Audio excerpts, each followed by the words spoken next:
King John's Christmas by A A Milne. King John was not a good man. He had his little ways, and sometimes no one spoke to him for days and days and days, and men who came across him when walking in the town gave him a supercilious stare, or passed with noses in the air, and bad King John stood dumbly there, blushing beneath his crown. King John was not a good man, and no good friends had he. He stayed in every afternoon, but no one came to tea. And round about December, the cards upon his shelf, which wished him lots of Christmas cheer and fortune in the coming year, were never from his near and dear, but only from himself. King John was not a good man, yet he had his hopes and fears. They'd give him no present now for years and years and years.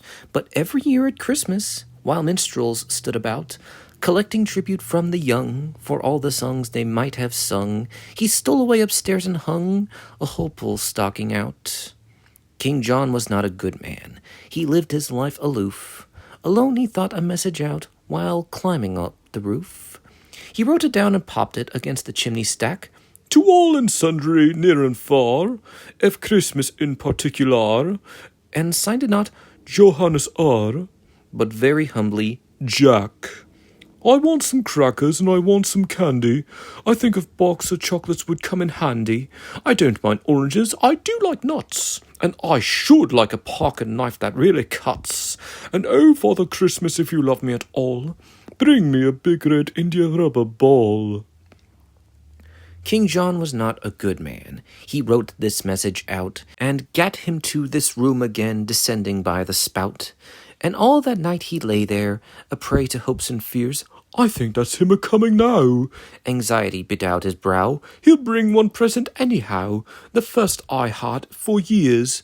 Forget about the crackers and forget the candy. I'm sure a box of chocolates would never come in handy. I don't like oranges, I don't want nuts, and I have got a pocket knife that almost cuts. But oh, Father Christmas, if you love me at all, bring me a big red India rubber ball. King John was not a good man. Next morning when the sun rose up to tell a waiting world that Christmas had begun, and people seized their stockings and opened them with glee, and crackers, toys, and games appeared, and lips with sticky sweets were smeared, King John said grimly, As I feared, nothing again for me. I did want crackers and I did want candy. I know a box of chocolates would come in handy. I do love oranges, I did want nuts, and oh, if Father Christmas had loved me at all, he would have brought a big red India rubber ball. King John stood by the window and frowned to see below the happy bands of boys and girls all playing in the snow. A while he stood there watching and envying them all, when through the window big and red, then hurtled by his royal head, and bounced and fell upon the bed, an India rubber ball. And oh, Father Christmas, my blessings on you fall, for bringing him a big red India rubber ball.